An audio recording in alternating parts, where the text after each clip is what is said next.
नमस्कार साथियों। ना रुकना है ना थकना है, बस मेहनत करके लक्ष्य को पाना है। इसी उद्देश्य और मोटिवेशन के साथ हम लोग बात कर रहे हैं भारत की अर्थव्यवस्था। और भारत की अर्थव्यवस्था में आज हम बात करने वाले हैं राष्ट्रीय आय, नेशनल इनकम को लेके। और राष्ट्रीय आय को लेके कैसे प्रश्न पूछे जा सकते हैं, किस तरह के प्रश्न हमें पूछे जाने की संभावना है, उन प्रश्नों पर हम बात करते हैं। तो शुरुआत करते हैं आज के प्रश्नों की। सबसे पहला प्रश्न, भारत में सर्वप्रथम राष्ट्रीय आय का आकलन किसके द्वारा किया गया? A William Digby, B F Siraj, C Dadabhai Naoroji, D V K R V Rao. अब समझना, राष्ट्रीय आय कि भारत में सबसे पहले राष्ट्रीय आय का जो आकलन किया वह किया गया था 1868 में, यानी कि ब्रिटिश काल में भी राष्ट्रीय आय का आकलन किया। और किसके द्वारा किया गया? 1868 में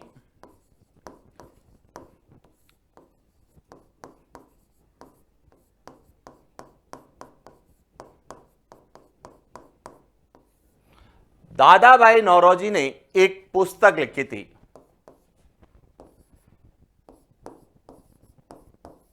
poverty and un British rule in India.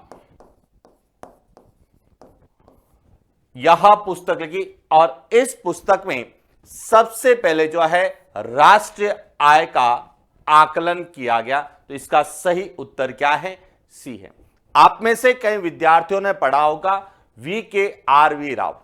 अब यहां समझना कि दादाभाई नौरोजी ने भी राष्ट्रीय आय का आकलन किया और we K R V Rao ने भी राष्ट्रीय आय का आकलन किया, लेकिन दोनों में अंतर क्या था? यह सबसे इंपॉर्टेंट।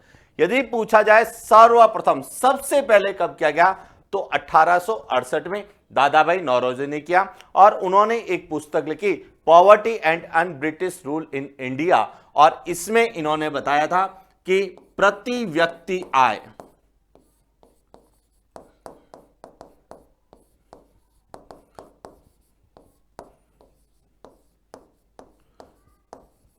कितनी बताई थी?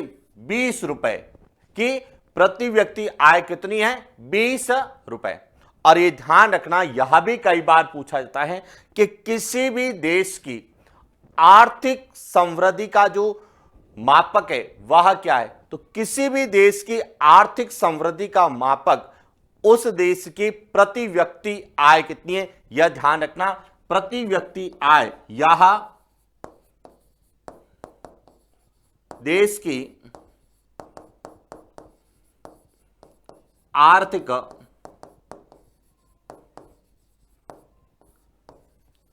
समृद्धि का क्या है? सूचक है। देश की आर्थिक समृद्धि प्रति व्यक्ति आय पर निर्भर करती है और प्रति व्यक्ति आय देश की आर्थिक समृद्धि का सूचक होने के कारण इसे जब हम राष्ट्रीय आय के बारे में या राष्ट्रीय आय की अवधारणा पढ़ते हैं तो उसमें हम प्रति व्यक्ति आय को भी पढ़ते हैं। क्लियर हो गया? अब इसके बाद आता है विलियम डिग्बी। विलियम डिग्बी ने जो है 1899 में, कब? 1899 में राष्ट्रीय आय का आकलन किया। एफ सिराज, इसने भी राष्ट्रीय आय का आकलन किया और इन्होंने 1921 में राष्ट्रीय आय का आकलन किया। और इसके बाद वी के राव, इन्होंने 1925 में राष्ट्रीय आय का आकलन किया और इनके अनुसार प्रति व्यक्ति आय यह कितनी? 76 रुपए। प्रति व्यक्ति आय का आकलन कितने रुपए किया गया? 76 रुपए। इसके बाद इन्होंने ही 1931-32 में राष्ट्रीय आय की वैज्ञानिक विधि से गणना की, वैज्ञानिक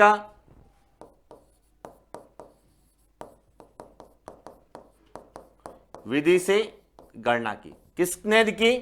तो VKRV राव ने 1925 में इन्होंने राष्ट्रीय आय का आकलन करके प्रति व्यक्ति आय बताया। इसके बाद उन्होंने 31-32 में राष्ट्रीय आय का वैज्ञानिक विधि से क्या की? गणना की। और जब वैज्ञानिक विधि से गणना की, इसी कारण इन्हें राष्ट्रीय आय लेखा प्रणाली का जनक कहा जाता है। नेशनल इनकम अकाउंटिंग सिस्टम का जनक किसे कहा जाता है? इन्हें कहा जाता है राष्ट्रीय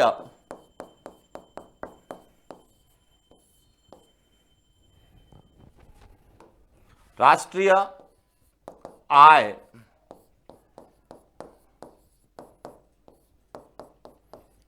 लेखा प्रणाली की शुरुआत की, इसीलिए इन्हें राष्ट्रीय आय लेखा प्रणाली का जनक कहा जाता है। अब क्लियर हो गया? सर्वप्रथम राष्ट्रीय आय का आकलन किसे किया? तो दादा भाई नौरोजी ने किया। और यदि पूछा जाए कि सर्वप्रथम राष्ट्रीय आय का वैज्ञानिक गणना या वैज्ञानिक विधि से गणना किसने की?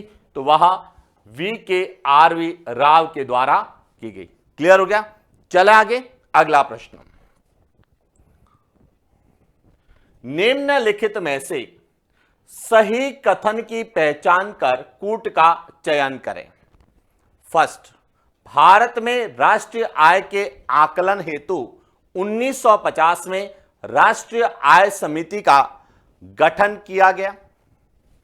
दूसरा, भारत में राष्ट्रीय आय का आकलन केंद्रीय सांख्यिकी कार्यालय द्वारा किया जाता है।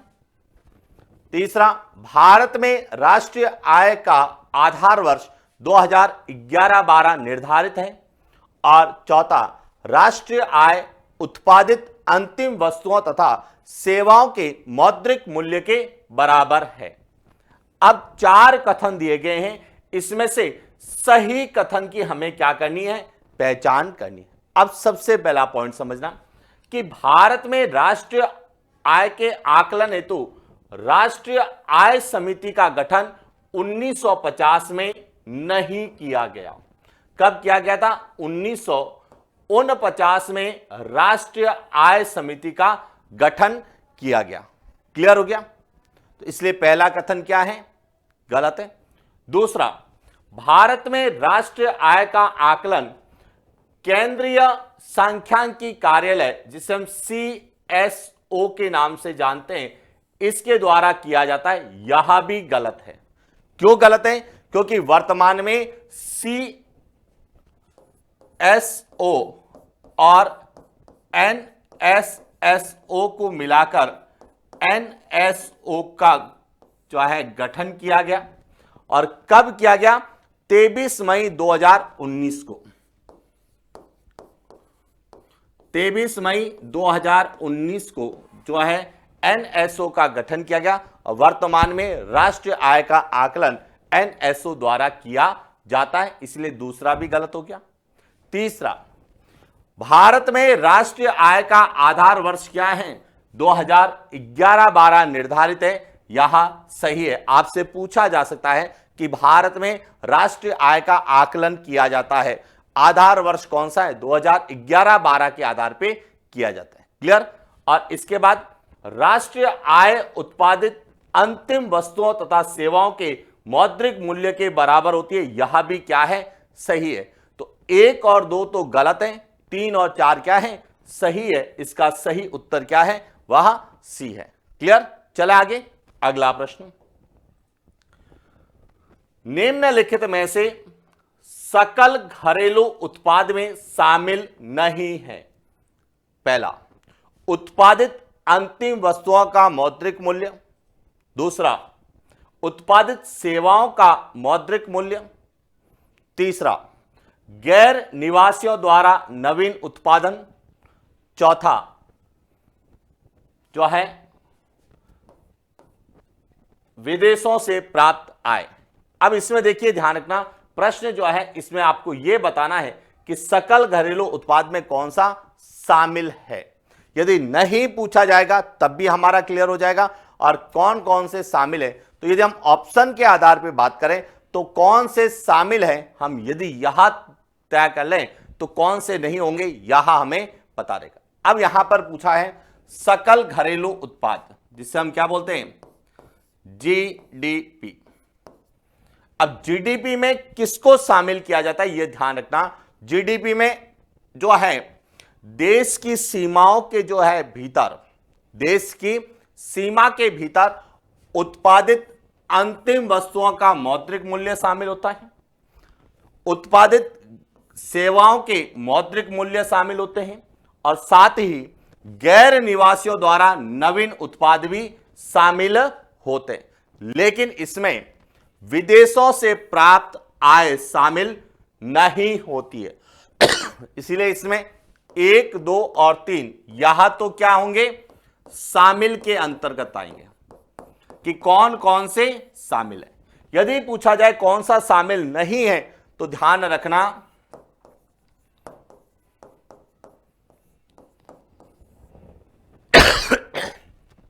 केवल 4 जो है वह इसमें शामिल नहीं है। तो सकल घरेलू उत्पाद में शामिल है पूछा जाएगा तो 1, 2, 3 कौन सा शामिल नहीं है, तो वह है केवल 4 शामिल नहीं है। यानी विदेशों से प्राप्त आय को हम लोग जो है किसमें, जीडीपी में शामिल नहीं करते। इसको किसमें शामिल करते हैं यह ध्यान रखना कि जब हम जीएनपी की जब हम गणना करते हैं तो उसमें जीडीपी प्लस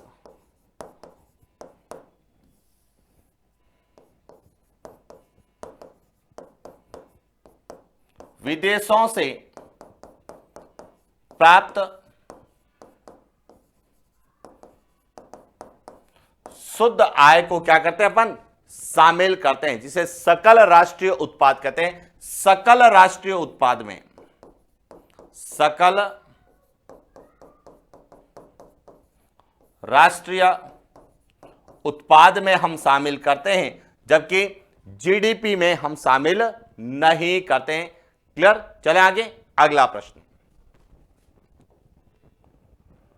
निम्नलिखित में से सही समुच्चय की पहचान कीजिए। 4 समुच्चय लिखे गए, इसमें कौन सा सही है। ए, सकल घरेलू उत्पाद बराबर शुद्ध घरेलू उत्पाद माइनस मूल्यह्रास। बी, सकल घरेलू उत्पाद बराबर सकल राष्ट्रीय उत्पाद प्लस विदेशों से प्राप्त शुद्ध आय। सी, शुद्ध घरेलू उत्पाद बराबर सकल घरेलू उत्पाद माइनस मूल्यह्रास। और डी, सकल राष्ट्रीय उत्पाद बराबर सकल घरेलू उत्पाद माइनस विदेशों से प्राप्त शुद्ध आय। अब यहां पे समझना कि सबसे पहले तो आपको यह पता होना चाहिए कि जो एनडीपी यानी कि शुद्ध घरेलू उत्पाद यहां किसके बराबर होता है, यहां जीडीपी माइनस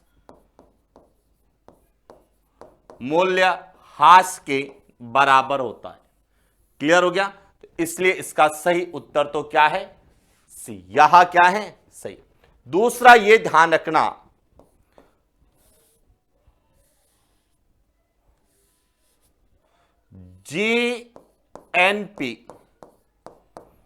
जीएनपी बराबर क्या होता है, जीडीपी प्लस विदेशों से प्राप्त शुद्ध आय। तो यह दोनों ही फॉर्मूले आपको याद होने चाहिए कि जो सकल घरेलू उत्पाद किसके बराबर होता है, सकल राष्ट्रीय उत्पाद किसके बराबर होता है, और शुद्ध घरेलू उत्पाद किसके बराबर होता है? और ध्यान रखना, शुद्ध घरेलू उत्पाद जो है जीडीपी में ऐसे हम मूल्यह्रास को क्या करते हैं, घटा देते हैं, तो आ जाएगा शुद्ध घरेलू उत्पाद। और जीडीपी में यदि हम विदेशों से प्राप्त आय को यदि हम जोड़ देते हैं तो यह हो जाता है सकल राष्ट्रीय उत्पाद। क्लियर हो गया? चले आगे, अगला प्रश्न। निम्नलिखित में से राष्ट्रीय आय मापन का सूत्र है? ए, कुल उपभोग व्यय माइनस कुल बचत। बी, कुल उपभोग व्यय प्लस कुल बचत। सी, कुल उपभोग व्यय इंटू कुल बचत। डी, कुल उपभोग व्यय बटा कुल बचत। तो अब यह ध्यान रखना, यहां जो है सूत्र, यहां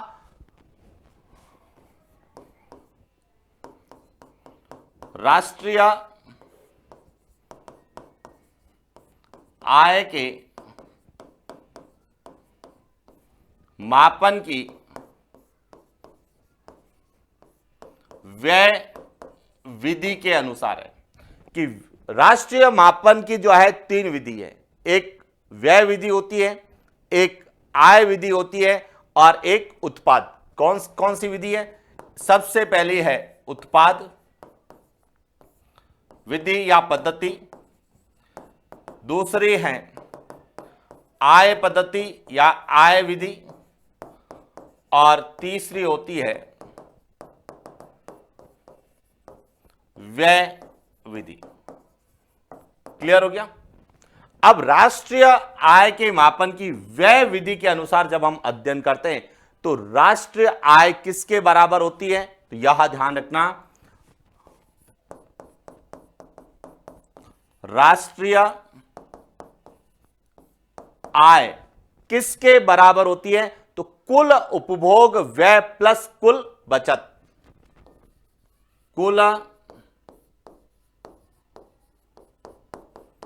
उपभोग व्यय प्लस कुल बचत, यह क्या कहलाती है? राष्ट्रीय आय कहलाती है। इसीलिए इसका सही उत्तर क्या है? बी, कुल उपभोग व्यय और कुल बचत को यदि हम जोड़ते हैं तो वह टोटल इनकम जो है नेशनल इनकम कहलाती है, राष्ट्रीय इनकम कहलाती है। और यह किस विधि के अनुसार है? व्यय विधि के अनुसार है। लेकिन यदि आपसे प्रश्न पूछा जाए कि भारत में राष्ट्रीय आय की गणना के लिए कौन सी विधि का प्रयोग किया जाता है, तो यह ध्यान रखना, उत्पाद और आय जो विधि पद्धति है इसका सम्मिश्रण का प्रयोग किया जाता है। किसका? तो ध्यान रखना, भारत में राष्ट्रीय आय की गणना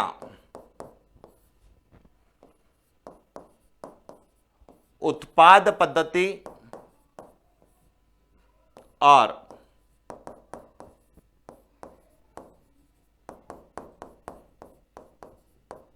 का मिश्रित रूप से प्रयोग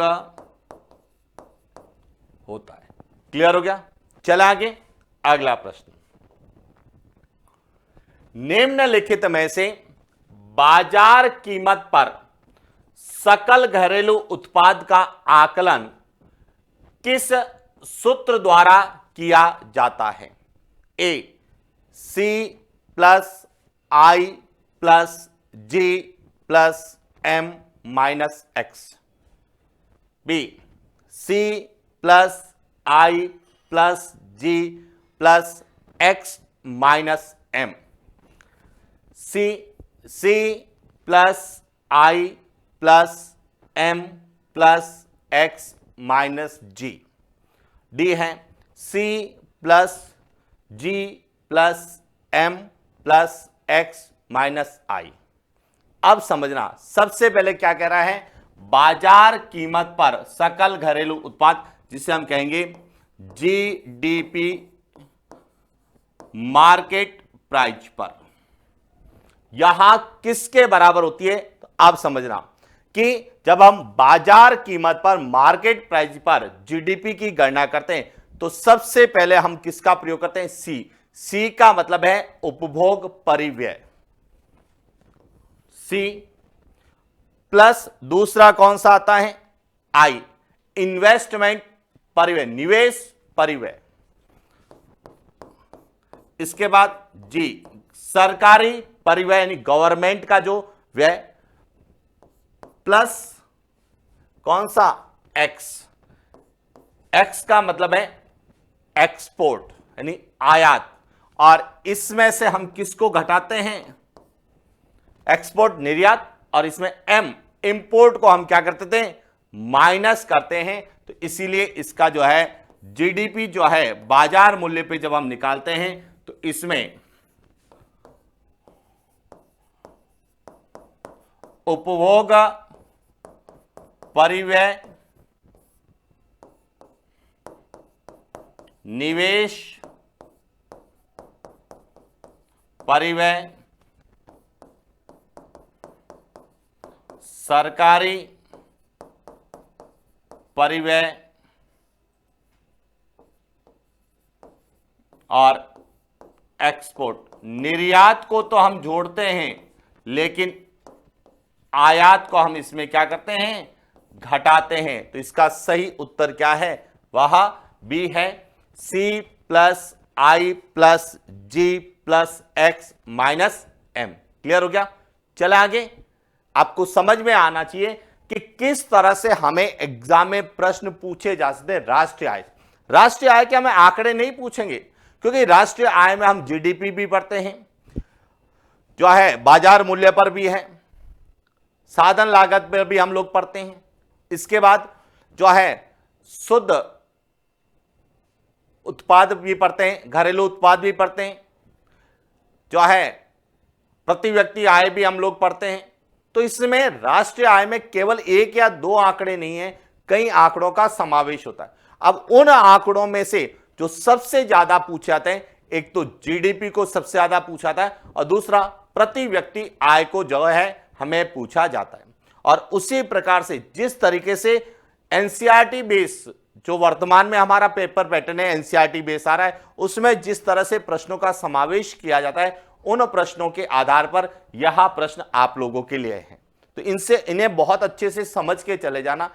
कई बार यही प्रश्न आपको दूसरे फॉर्मेट में मिलते हैं, लेकिन आपका कॉन्सेप्ट यदि क्लियर है कि जीडीपी यदि मार्केट प्राइस पे पूछा जाएगा तो किसको शामिल किया जाता है, तो प्रश्न गलत होने की संभावना नहीं है। अब किसको घटाया जाता है, तो इसमें आयात को घटाया जाता है। अब यह आपसे पूछा जा सकता है, क्या पूछा था कि बाजार कीमत पर सकल घरेलू उत्पाद के आकलन में किसको कम किया जाता है, तो इसमें आयात को कम किया जाता है, बाकी सबको जोड़ा जाता है। निर्यात को जोड़ा जाता है, सरकारी व्यय को जोड़ा जाता है, निवेश के लिए व्यय को जोड़ा जाता है, उपभोग व्यय को इसमें जोड़ा जाता है। क्लियर हो गया? चला आगे, अगला प्रश्न।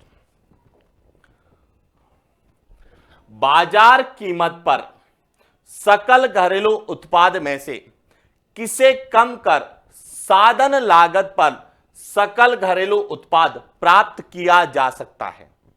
ए मूल्यह्रास, बी शुद्ध विदेशी आय, सी शुद्ध अप्रत्यक्ष कर, डी शुद्ध प्रत्यक्ष कर। अब क्या पूछा है? बाजार कीमत पर सकल घरेलू उत्पाद यानी कि जीडीपी,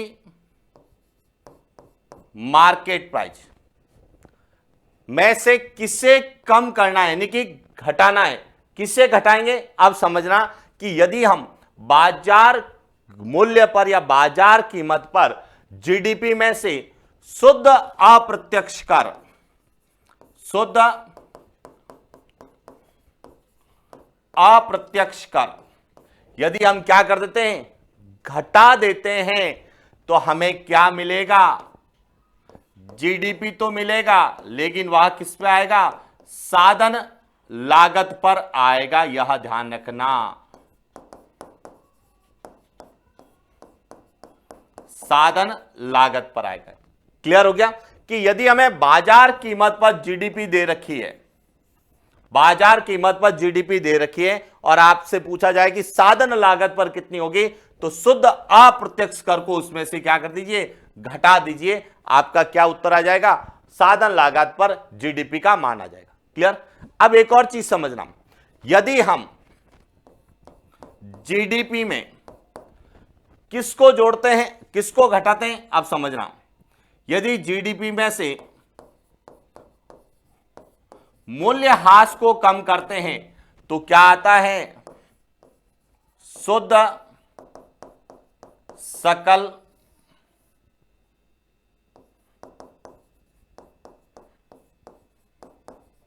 उत्पाद एनडीपी आएगा। क्लियर हो गया। और यदि हम जीडीपी में किसको जोड़ते हैं, शुद्ध विदेशी आय को यदि हम जोड़ देते हैं तो क्या आएगा,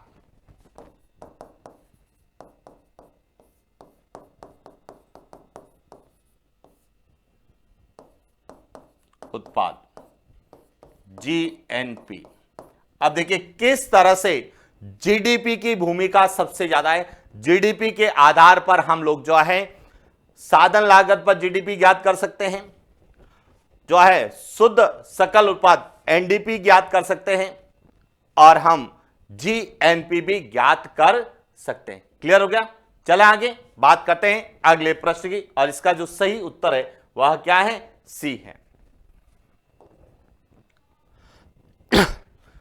सकल घरेलू उत्पाद जीडीपी देश की कुल सीमा में, या सॉरी देश की घरेलू सीमा में एक वर्ष में उत्पादित सभी अंतिम वस्तुओं तथा सेवाओं का बाजार मूल्य है। इसमें घरेलू सीमा का तात्पर्य है ए स्थलीय सीमा प्लस तटीय सीमा, बी कुल सीमा प्लस प्रादेशिक सीमा या जिसे हम प्रादेशिक जल सीमा कहते हैं, सी कुल सीमा प्लस अनन्य आर्थिक क्षेत्र, और डी कुल सीमा प्लस संलग्न क्षेत्र। अब ध्यान रखना क्या पूछा है कि जीडीपी में हम देश की घरेलू सीमा के भीतर यदि एक वर्ष में जो उत्पादित अंतिम वस्तुओं और सेवाओं का जो मौद्रिक मूल्य होता है वह क्या कहलाता है, जीडीपी कहलाता है। अब इसमें घरेलू सीमा का मतलब क्या होता है, अब समझना। घरेलू सीमा के अंतर्गत किसको जाना जाता है,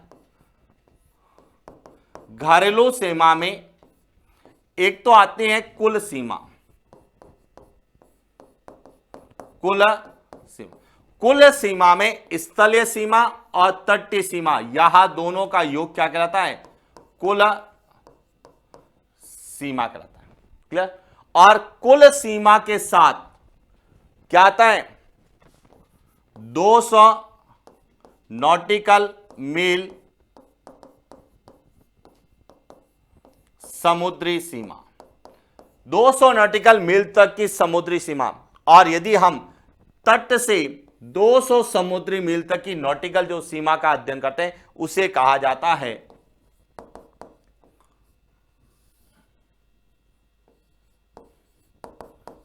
अनन्य आर्थिक क्षेत्र कहा जाता है। इसीलिए जो है घरेलू सीमा का तात्पर्य है कुल सीमा प्लस अनन्य आर्थिक क्षेत्र। इसका सही उत्तर क्या है, वह सी। अब ध्यान रखना, तट से यदि 12 नॉटिकल मील समुद्री सीमाएं उसे कहा जाता है प्रादेशिक जल सीमा, और तट से 24 नॉटिकल मील की जो है उसे कहा जाता है संलग्न क्षेत्र कहा जाता है। और तट से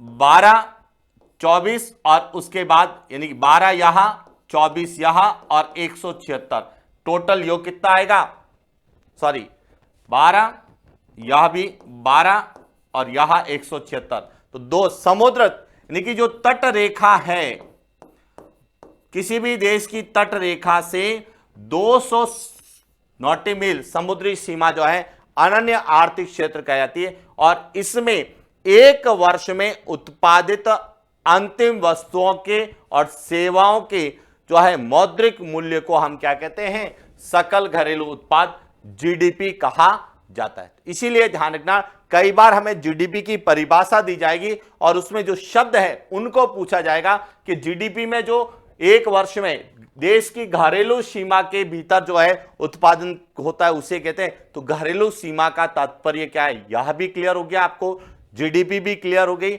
और जीडीपी से किस तरह से दूसरे आंकड़े निकाले जाते हैं वह भी आपको क्लियर हो चुका होगा, और राष्ट्रीय आय में हम किस किस का आकलन करते हैं यह भी क्लियर हो गया। और राष्ट्रीय आय के साथ साथ हमें प्रति व्यक्ति आय भी पूछा था कि किसी देश की आर्थिक समृद्धि का सूचक क्या है, प्रति व्यक्ति आय है। और प्रति व्यक्ति आय की या राष्ट्रीय आय की सबसे पहले गणना किसने की, तो सबसे पहले गणना दादा भाई नौरोजी ने की।